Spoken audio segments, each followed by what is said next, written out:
Your question to President Reagan. Mr. President, I want to raise an issue that I think has been lurking out there for 2 or 3 weeks and cast it specifically in national security terms. You already are the oldest president in history, and some of your staff say you were tired after your most recent encounter with Mr. Mondale. I recall yet that President Kennedy had to go for days on end with very little sleep during the Cuba Missile Crisis. Is there any doubt in your mind that you would be able to function in such circumstances? Not at all, Mr. Truitt, and I want you to know that also I will not make age an issue of this campaign. I am not going to exploit for political purposes my opponent's youth and inexperience.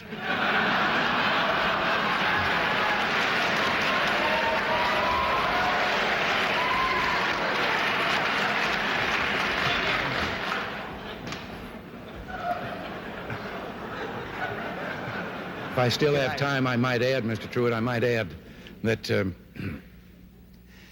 it was Seneca or it was Cicero, I don't know which, that said, if it was not for the elders correcting the mistakes of the young, there would be no state. Mr. President, I'd like to head for the fence and try to catch that one before it goes over, but I'll go on to another question.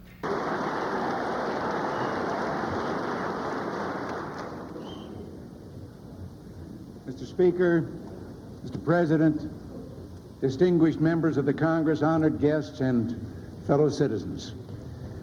Today marks my first State of the Union address to you, a constitutional duty as old as our republic itself. President Washington began this tradition in 1790 after reminding the nation that the destiny of self-government and the preservation of the sacred fire of liberty is finally staked on the experiment entrusted to the hands of the American people. For our friends in the press who place a high premium on accuracy, let me say, I did not actually hear George Washington say that.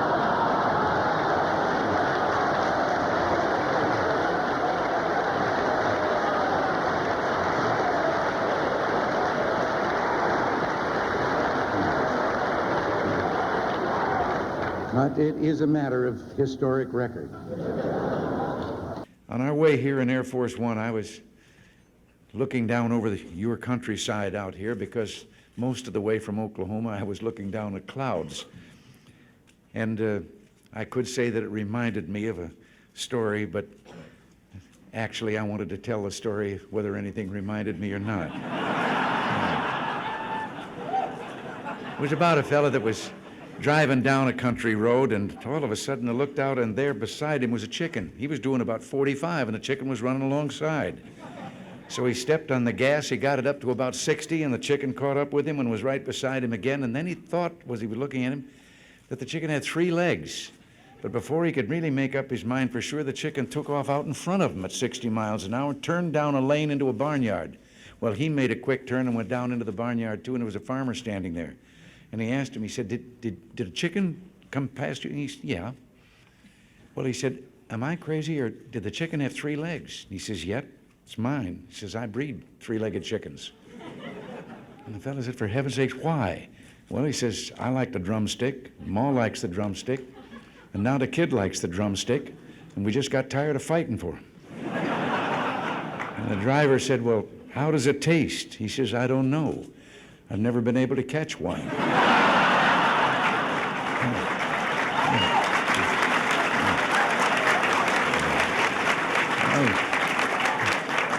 Well, seriously, since...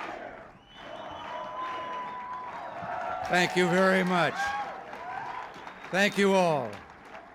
Thank you. As Henry VIII said to each one of his 6 wives, I won't keep you long.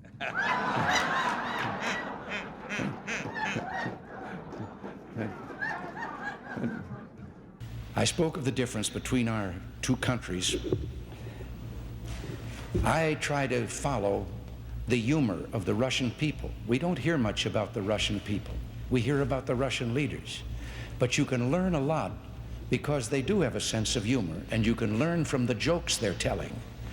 And one of the most recent jokes I found kind of, well, personally interesting. Maybe you might tell you something about their country. The joke they tell is that an American and a Russian were arguing about the differences between our two countries. And the American said, look, in my country, I can walk into the Oval Office, I can hit the desk with my fist and say, President Reagan, I don't like the way you're governing the United States. And the Russian said, I can do that. The American said, what? He says, I can walk into the Kremlin, into Brezhnev's office, I can pound Brezhnev's desk, and I can say, Mr. President, I don't like the way Ronald Reagan is governing the United States.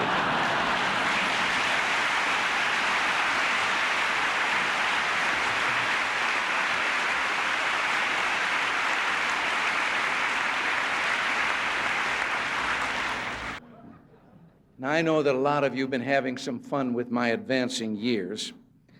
You even tied my recent surgery to my age. Well, I got to be honest with you. I had that same operation when I was young, and it felt so good I wanted to have it done again before I was too old.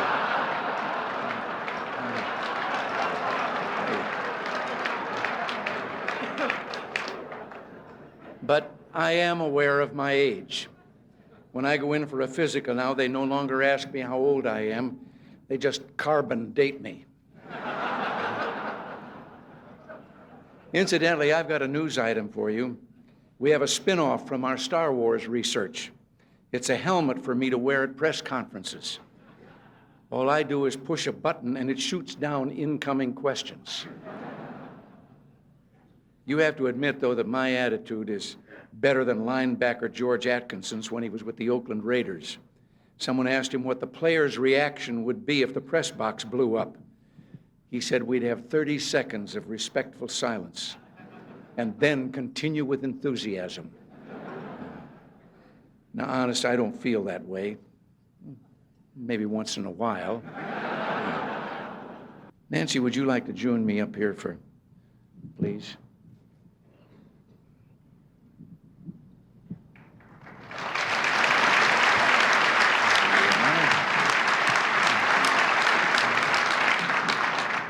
I know it's getting late, dear, but it's not often that we have so many people who've written about us and broadcast about us all together in one room like this, and I thought you might like to say a few nice words to them.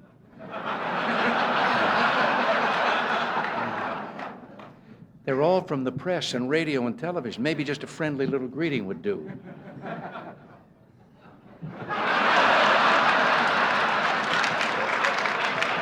How about just a word or two, something friendly, even one kind word?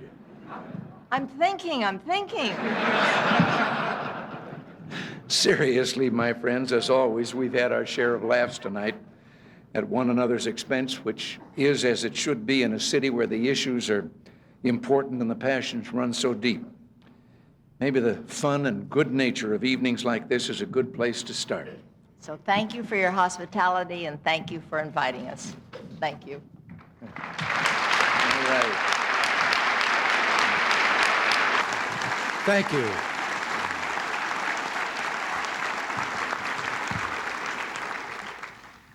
Thank you all so very much. In all the 36 anniversaries of my 39th birthday, this has certainly been the most memorable. George, Barbara, all of you up here on the top shelf, together with me, and all of you, ladies and gentlemen, I am enormously touched. Yes, today is my birthday. 75 years ago, I was born in Tampico, Illinois, in a little flat above the bank building. We didn't have any other contact with the bank than that.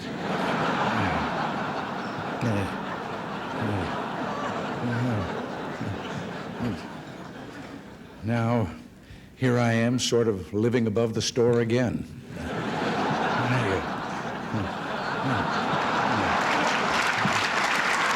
And you've already, it's kind of been touched upon here that, speaking of old times, you may have heard that tomorrow is my birthday. Now you know about that. I prefer to think of it as the 36th anniversary of my 39th, but I'll be just about due for a midlife crisis. In fact, I'm thinking about a career change. Drop this political business and See if I can't do something different like radio or the movies. Well, maybe I'll give politics another 3 years. This time of the year always tends to be a summing up time for me. It's been swearing in time, and the new year every year, and a birthday, the 36th anniversary of my 39th birthday. I always think age is relative. There was once a very famous baseball pitcher, Satchel Paige, and no one quite knew how old Satchel was, but he still was throwing that ball. And somebody asked him about that, and his wise answer was, "How old would you be if you didn't know how old you were?" And that's how I came up with 39. Well, the late Jack Benny had something to do with that. He was 39 for more than 40 years. I can't close without one story about doctors that he will understand very well. Have you ever noticed how easy it is if you're introduced to someone at a party or a dinner or something and he's introduced as doctor? And then there's always those people that suddenly start saying, "Doctor, I've been having..." Well, we had a fellow in show business, Moss Hart, the playwright, who was an inveterate along that line. And so one night at a cocktail party in Hollywood, he was introduced to a Dr. Jones. And almost immediately he started talking about, "I've been having this low back pain." And the fellow that introduced them said, "Moss, Dr. Jones is a doctor of economics." And that didn't stop Moss at all. He said, "Doctor, I was buying some stock the other day." No. Well, I don't want to go on too long. This is, after all, Las Vegas. And outside just a moment ago, I saw a fellow trading 10 passes to the Reagan talk for 1 ticket to Frankie Valley. I'm mindful, too, that bringing things to a good conclusion is always a tricky business. You were told that I was a sports announcer at WHO Des Moines. Well, back in those days, the great evangelist Aimee Semple McPherson was making a tour of the country holding revival meetings, and one of them in Des Moines. Now, the station thought it would be a good idea, an enterprising public relations man, to interview Aimee Semple McPherson. But why they picked a sports announcer to interview that noted evangelist, I'll never know. But there we stood in the studio, and I asked her several what I thought were appropriate questions, and then she answered graciously, but then went into a very fervent plea about the success of her meeting. And I sat down until suddenly I heard her saying goodnight to our radio audience, and I looked up at the clock, and there were only 4 minutes to go. Well, I didn't know enough about Aimee Semple McPherson that I could fill 4 minutes. So I got up, and in those days of radio and disc jockeys and so forth, I started thanking the noted evangelist Aimee Semple McPherson and so forth, but I did like this, which means get a record ready. And the fellow out in the control room through the window reached out. There was always records around there for such contingencies, and picked one up and put it on the table. And I said, "Ladies and gentlemen, we conclude this broadcast by the noted evangelist Aimee Semple McPherson with a brief interlude of transcribed music." I expected nothing less than the Ave Maria. The Mills Brothers started singing Minnie the Moocher's Wedding Day.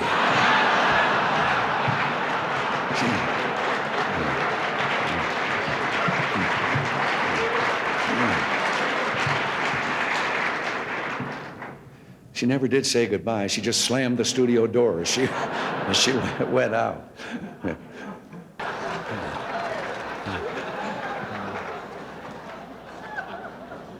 And by the way, on the matter of the INF treaty, I told the Senate not to worry about verification. I told them I'd take care of it.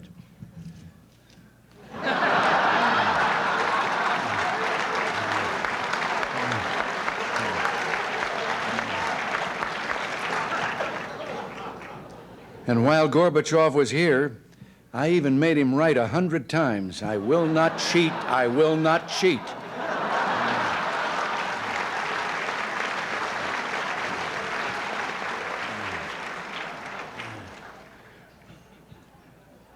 Oops.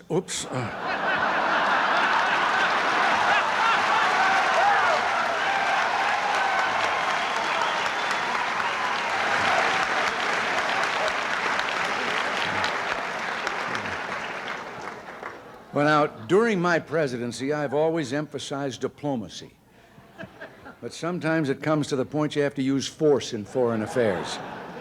And here I am, arm wrestling General Noriega for Panama.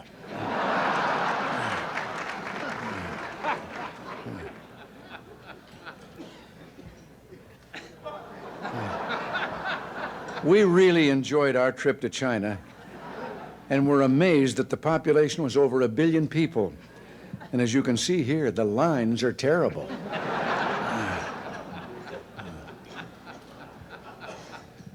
On another trip, the government of Indonesia gave us these gifts, and they're our friends.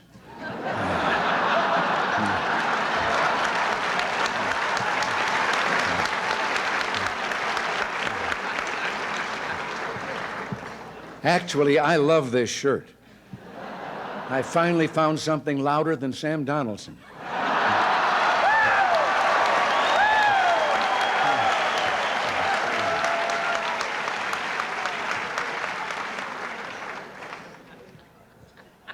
And speaking of the press, remember during the Contra Aid vote when the networks wouldn't let me on the air? I bet you wondered how I finally got my message out.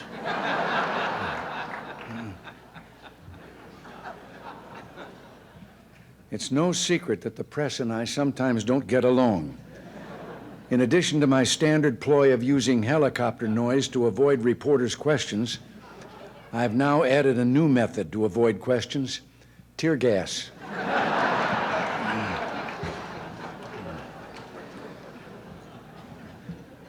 I've loved almost every minute I've been in office, although there were a couple of trips to the hospital. In case you're wondering what happened here, I had just said, "So, Don, you say you're going to write a book."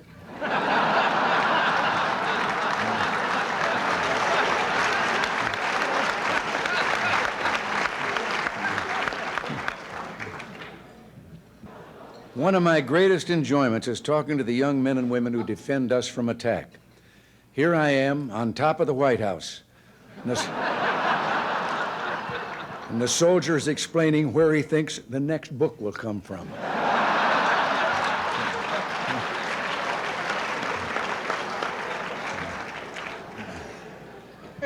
It's fortunate that not everything has been spilled in these books, however. I mean, I hope the environmentalists never find out about this one. We used to fly Air Force One over Wyoming low and shoot buffalo from the window.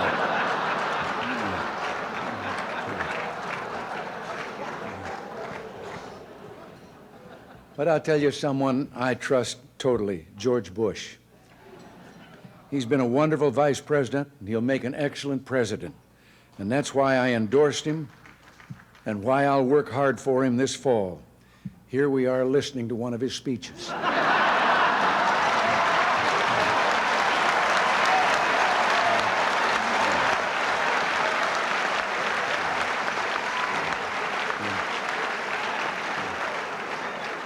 You here tonight do good, hard, creative work, and I respect that too.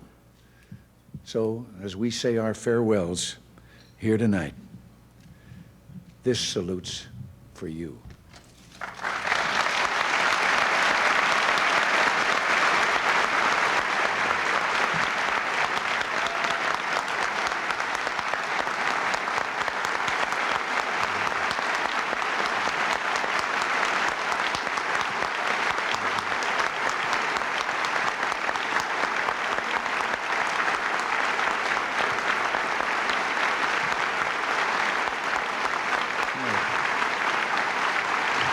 Now,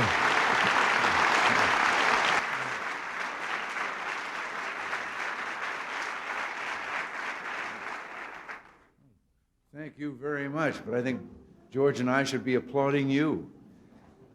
I thought it'd be good to get together now that we've all rested from our summer vacations.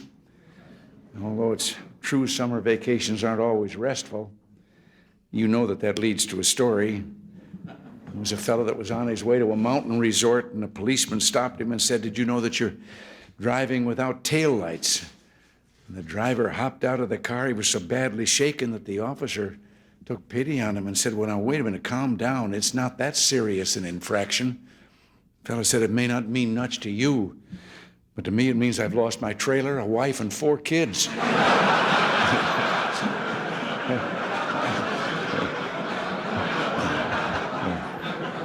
I was in Las Vegas some years ago to address the annual Farm Bureau meeting. And on my way to the hall, a fellow recognized me and asked what I was doing in Las Vegas. And I told him I was there, what I was there for. And he said, what are a bunch of farmers doing in a place like Las Vegas? And I couldn't resist. I said, Buster, they're in a business that makes a Las Vegas crap table look like a guaranteed annual income.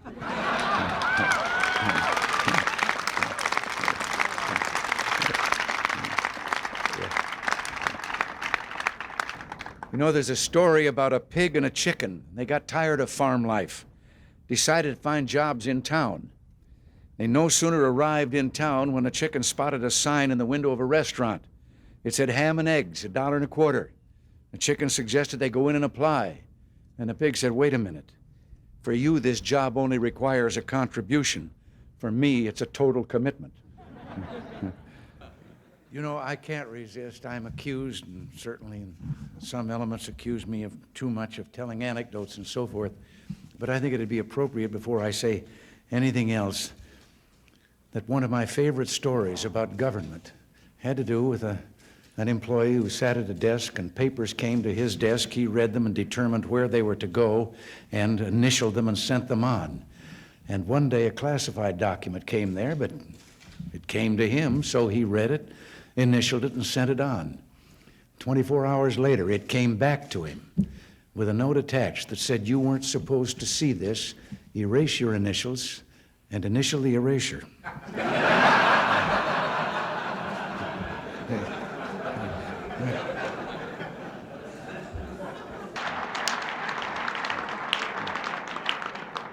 But even Howard Baker's writing a book about me. It's called 3 by 5, The Measure of a Presidency.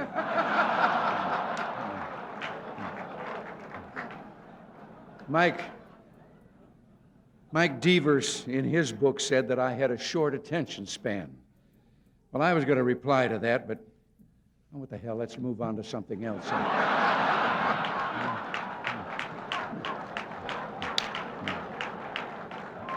Now,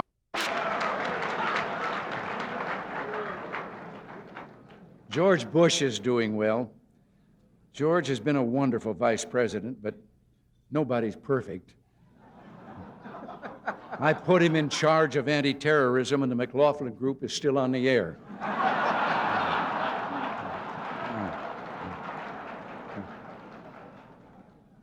But with so much focus on the presidential election, I've been feeling a little lonely these days. I'm so desperate for attention, I almost considered holding a news conference.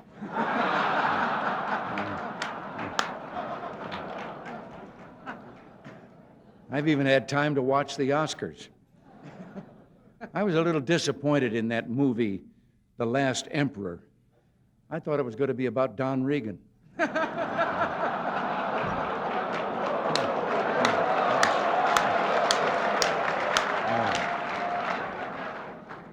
Now, one example is a story they tell. You know, you have to wait 10 years there for delivery after you order an automobile. And so a fellow had finally gotten the money together and was going to buy an automobile. Only about 1 out of 7 families have them in that country. And he went through all the paperwork and everything and finally signed the last paper, laid down his money, and then the man behind the counter said, come back in 10 years and get your automobile. And the man said, morning or afternoon? And wait. The fellow behind the counter said, well, what difference does it make 10 years from now? And he said, well, a plumber's coming in the morning.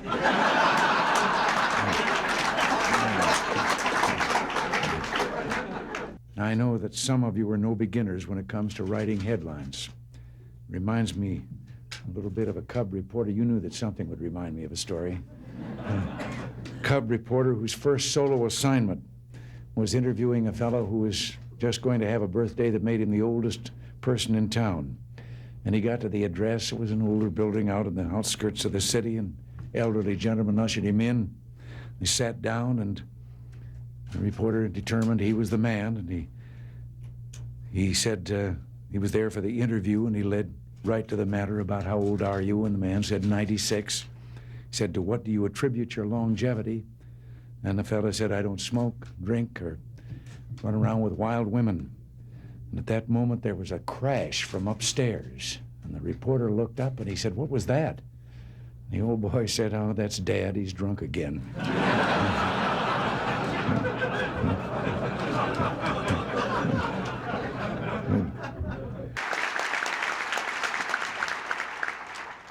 You know, there was a time that being a Republican in this area of the country felt a little bit like being Gary Cooper in High Noon, outnumbered in a big way.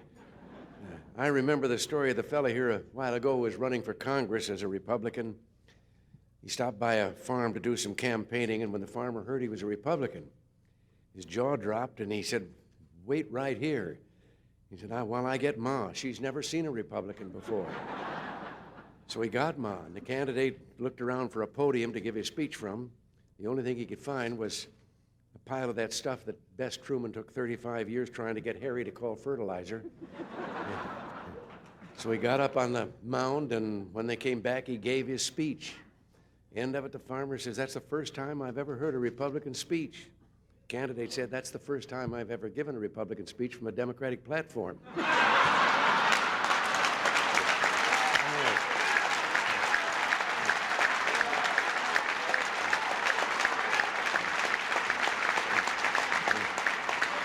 It can be best described in a story I like. Three fellows that went out of the building to get in their car and found they'd locked the keys in. They were locked out. And one of them said, get a wire coat hanger, and we can straighten it out, and I can get the... And the other one says, you can't do that. Somebody think we're stealing the car. And the third one said, well, we better do something pretty quick because it's raining, starting to rain, and the top's down.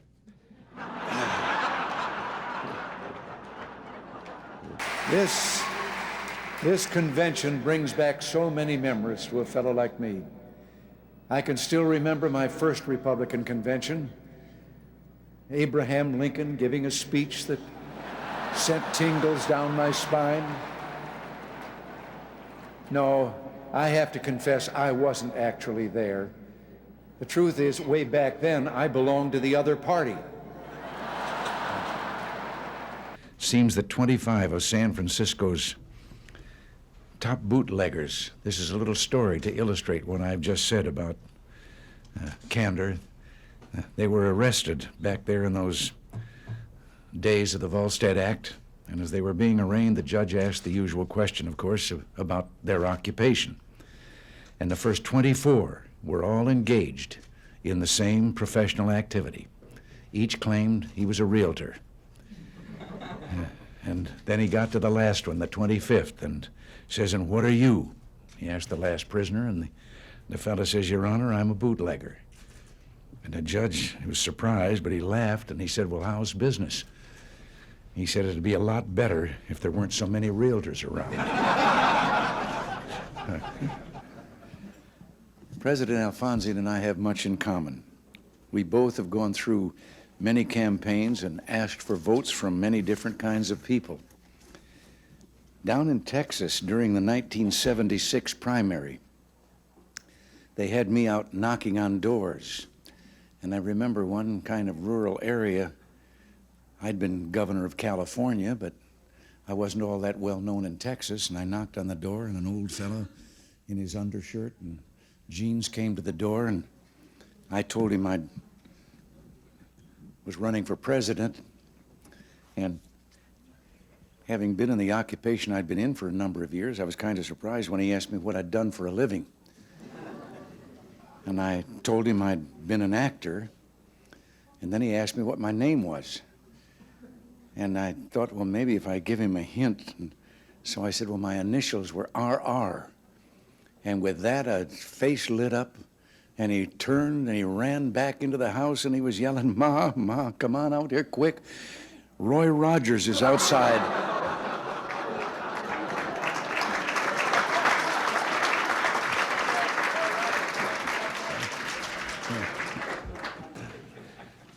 Of course, asking for help suggests a certain degree of trust, which reminds me of a story. It has to do with a fellow that fell off a cliff, and he grabbed a limb on the way down, and there he hung, dangling above the rocky canyon, and he looked up and didn't see anyone, and he finally shouted out, "Oh, Lord, if you're up there, tell me what to do." And a moment later, a voice came booming down from the heavens that said, "If you have faith, let go." Well, he took another look down at those rocks 200 feet below, then looked up again and says, "Is there anyone else up there?"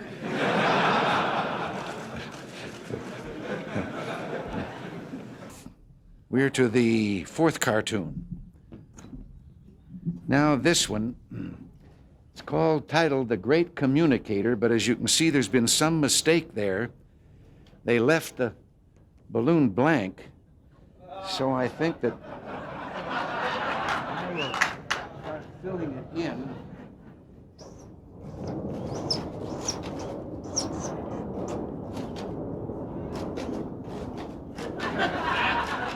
I forgot what I was going to say.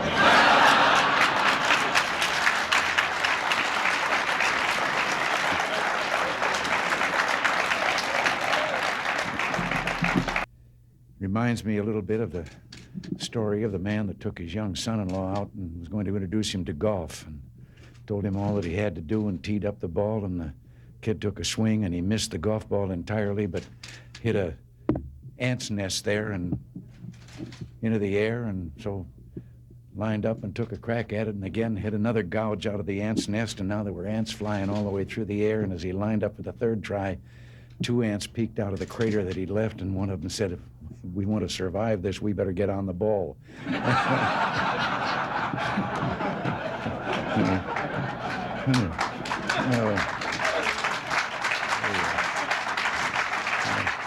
Being a former Democrat myself, I know how difficult it is. We're proud to have you all with us. I have to tell you that I had started working for the party before I got around to joining it. And one night, 1962 state campaign in California, I was speaking at a fundraiser, and a woman stood up in the middle of the audience and asked me if I'd re-registered. And I said, "No, but I'm going to." She said, "I'm a registrar." She walked right down the middle aisle, put the paper up, and I signed up, and then said, "Now, where was I?" Could I just say something here about this? I'm half Irish, too. The other part is English and Scotch. But I just can't help but telling you, and you can take this with you as I'm going to take this with me, that I was visiting Ireland and my father's ancestors' background and community and so forth, and then found myself on Cashel Rock, where St. Patrick erected the first cross. And the young Irish guide was taking us through the old ancient cemetery, and we came to one tombstone, and he proudly pointed out, and the tombstone was inscribed, "Remember me as you pass by, for as you are, so once was I. But as I am, you too will be, so be content to follow me."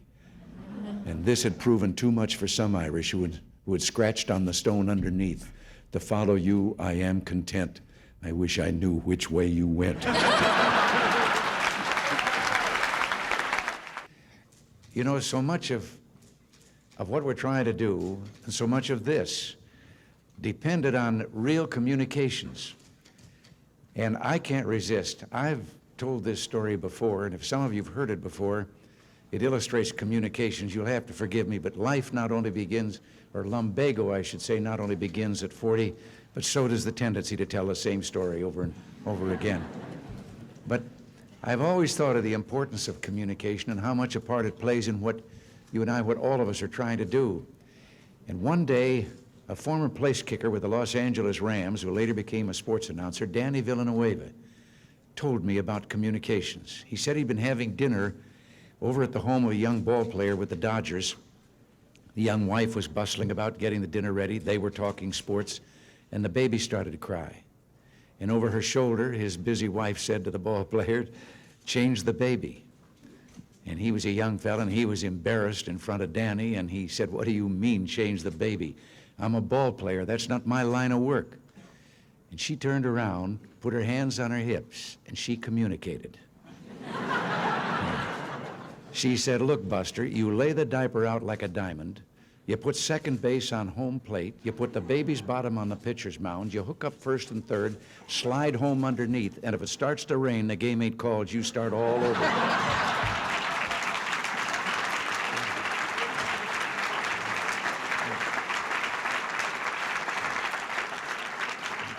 Something else I have to interject here, although this is not an occasion for humor, but I've had a kind of a hobby lately of collecting, by way of dissidents, stories that are told behind some of those iron curtains and those iron walls by the people themselves, showing their own cynicism about the system under which they're forced to live. And one recently that I heard had to do with 3 dogs that were having a conversation, an American dog, a Polish dog, and a Russian dog.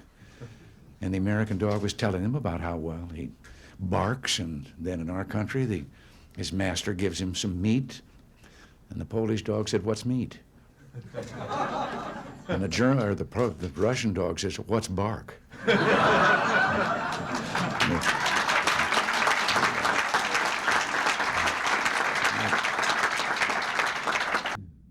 reminds me of a story. In case you were wondering, this is my way of sliding into a story.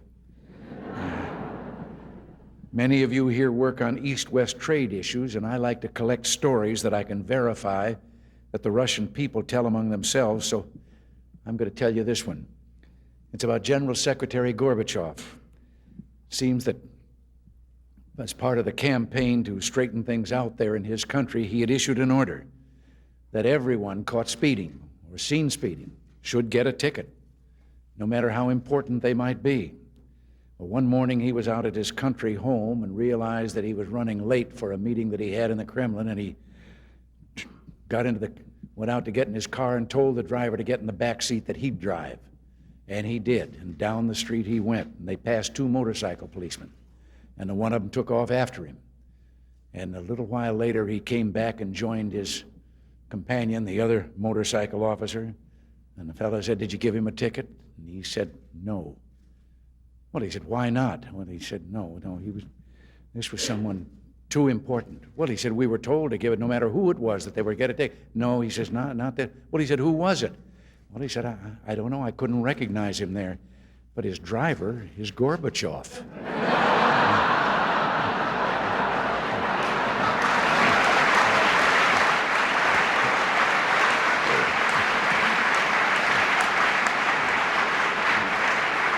I have to tell you right here, I have been collecting stories that I can absolutely establish are told by the people behind the Iron Curtain in the communist bloc.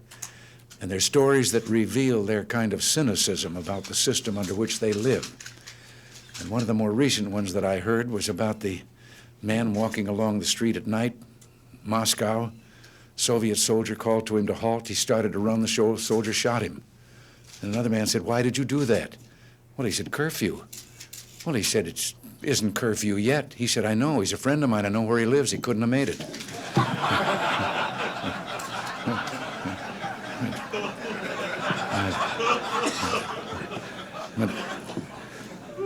Slander number 3.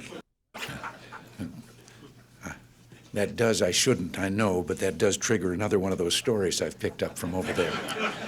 They came to General Secretary Gorbachev, and they told him there was a woman in the Kremlin. She wouldn't leave unless she could see him. So he said, well, bring her in. And they brought her in. And he said, old mother, what is it? What? She said, I have a question. He said, all right. She said, was communism invented by a politician or a scientist? Well, he said, a politician. She said, that explains it. A scientist would have tried it on mice first.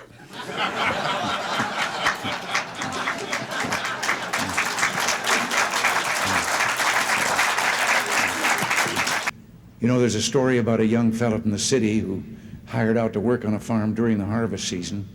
And the first morning, everyone was up well before dawn. The new hired hand and the farmer made their way in the dark out to the oat field, neither one of them saying a word. And finally, the city fellow asked, what kind of oats were they going to cut? Wild oats or tame oats? And the farmer, a little surprised, said, well, Emotes, of course. Why do you ask? Well, he said, I was just wondering why we're sneaking up on him in the dark. There's a story, and I understand it's true. It's about a newspaper photographer out in Los Angeles.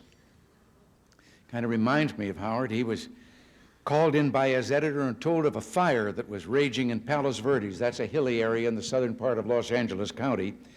And the photographer's assignment was to rush down to a small local airport, board a waiting plane, go out and get some pictures of the fire and be back in time for the afternoon edition.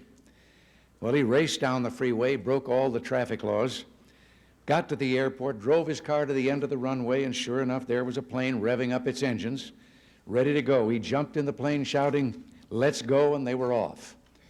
At about 5,000 feet, he began getting his camera out of the bag, told the fellow flying the plane to get him over the fire so he could get his pictures and get back to the paper. And from the other side of the cockpit, there was a deafening silence. And then he heard those words he will always remember. "Aren't you the instructor?"